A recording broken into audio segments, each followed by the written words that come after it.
Hey everyone, welcome back to my channel. So this one is interesting. We have people going after Ryan Kinel for his take on the Batman, which was clipped kind of out of context in one part of his review, which he was sitting in his car doing straight after the movie, and he was saying that things he didn't like about it. It's the way they framed those characters, the way the Hollywood, he said, is framing the white characters against the black characters in this movie. Where you got Catwoman.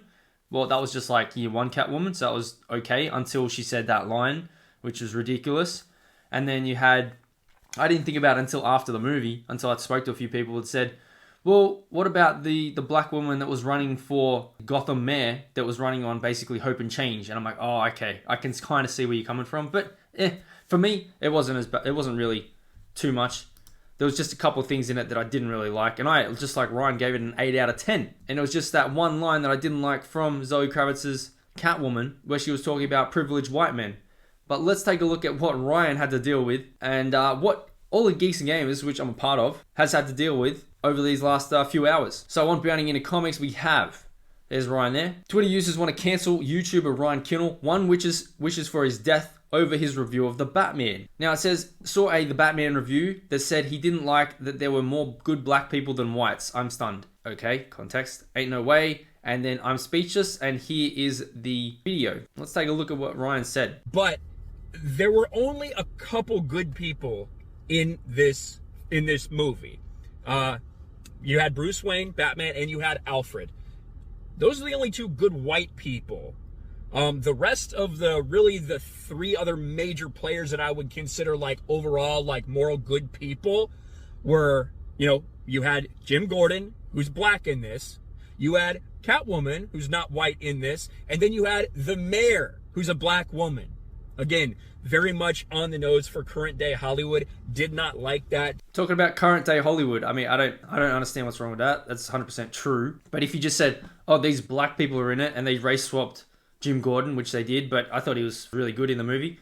And you have Selena, which is like year one Selena, which 100%, which is fine. It was just that one line again.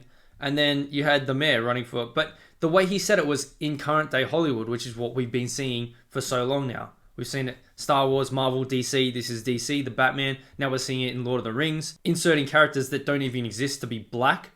Just black characters for representation when they never existed. Okay, that's what he's talking about. Hollywood, current day Hollywood. But let's take a look at the responses. This is now at 2,140 quote tweets. Bums are pretending Eartha Kitt didn't set the standard for Catwoman. Spoken about Eartha Kitt before. Yeah, we know. She was Catwoman back in, the 60s? And this Catwoman is now based on year one. But it's not about that. It's about what she did with it. She made a line that made it political. That was saying, take down these privileged white assholes or something like that. It was like, you really had to add that line into the movie, didn't you? Because it's a black Catwoman saying it. You couldn't say, oh, these privileged, rich gangster assholes or whatever.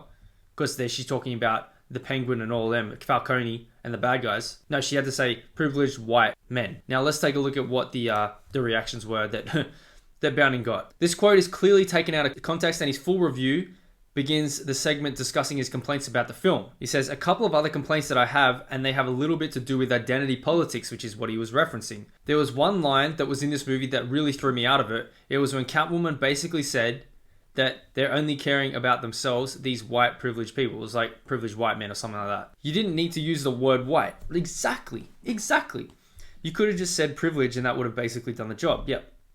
But they said white privileged people. It was very distinct, very much stood out. It bothered me and it took me out of it. 100%. It did me too when I was watching it. And then you know what she does? She goes and makes spoilers for the movie. If you don't want to hear it, quick spoilers for the movie. She talks about privileged white men while saying that she thinks Batman must have grew up rich and she knows he's white. So then she goes to make out with him. Didn't you just say you want to take down privileged white men because you don't like them while making out with a privileged white man? Okay. Now, let's take a look at the reactions and what happened. And he even went and gave it an 8 out of 10 like I did. So he praised the movie. Mostly. Holy effing racist. There we go. DeSantis lover and Ben Shapiro being a racist. See? Alright. But let's take a look at the one which really did it in. Which I'm going to pull up my tweet here. Now, this is the tweet here that I was... Okay. Geeks and gamers should all die. Death threats from someone on Twitter because Ryan said he didn't like the identity politics coming into the movie, even though he gave it an 8 out of 10. because people don't watch the rest of the video. They just see this clip here and go, racist. Everyone at Geeks and Gamers, or just Geeks and Gamers, should all get the yeet. Alright, okay. These are the people that are virtuous and they're the moral superiority, yet now they're claiming they want all members of Geeks and Gamers to die. All the members of Geeks and Gamers to die. That would include the women, the LGBT members, that would include the black members, yet they're saying that they're so moral and so wonderful by calling out the racism at Geeks and Gamers, yet they're calling for minorities and women and LGBT members to die. That's the crowd of people we're dealing with here. And then look what this guy does. Locks their account because they're running scared. So you want to pull out this and then lock your account. And then we also have Ripper coming out and defending Ryan. Ripper, a black man defending Ryan. And I can't say any of these words. I'm not saying any of these words. But just look at what this person said. And apparently, yeah, he's black as well. But because Ripper's black defending a white person saying there's identity politics in Hollywood and the Batman, and he doesn't really care for it, Ripper. This is what this guy does. You can't summon me, and I don't have discussions with people like you because you're too much of a that. Now go make a YouTube video about it. So this is the same dude that's quote tweeting Ryan for saying what he said and saying, shut your bitch ass up. So he's the one quote tweeting Ryan, comes back, and then Ripper says, hey man, what the hell? And then he calls him all this stuff while saying he's against racism, I guess. That's the people we're dealing with. And now we also have other people which are calling for the all Geeks and Gamers to die. Okay. This is the tolerant people that we're supposed to be dealing with, that are for more diversity and more inclusion in Hollywood movies. That's exactly what's going on. Let's take a look at what more stuff Ryan had to deal with. Ryan Kinel deserved to have his face stomped. Jesus. Want to punch this guy? I would love to see you walk up to Ryan. Any of these people walk up to Ryan and go for it. Oh my god. That would not end well. I want this guy cancelled.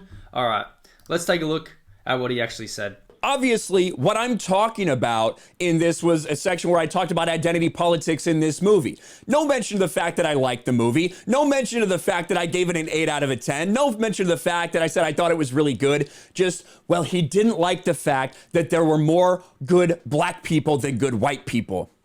Now, me talking about who I thought was a good person or shown as a good person in this movie, if you actually go watch it, it was about a small segment that I did about things that I did not like about the movie based on identity politics. So he liked it, gave it 8 out of 10 and thought it was really good. But except for a couple of little things that were said about identity politics in Hollywood and how the Batman brought it into this. And that's all it was, really. And that's, people are going thousands of quote tweets now and comments saying you should be assaulted and Geeks and Gamers should die. But I'm actually glad to report that The Brag over in Australia here did cover this. Twitter can't believe this YouTuber's racist The Batman review. Now, racist is in quotes because they're quoting people who were irate at Ryan's take.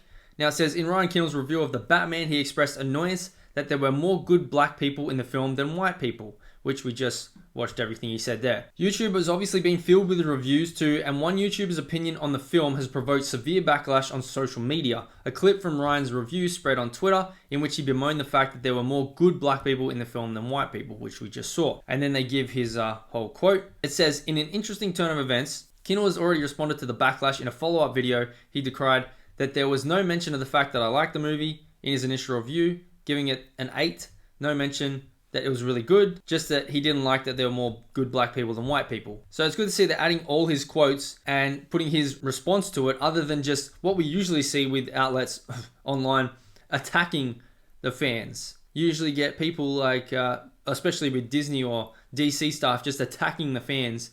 And now we're seeing it with Lord of the Rings and Amazon with their shill sites that come out and say, you're racist, we don't want you in our fandom, you must be an extremist and all that.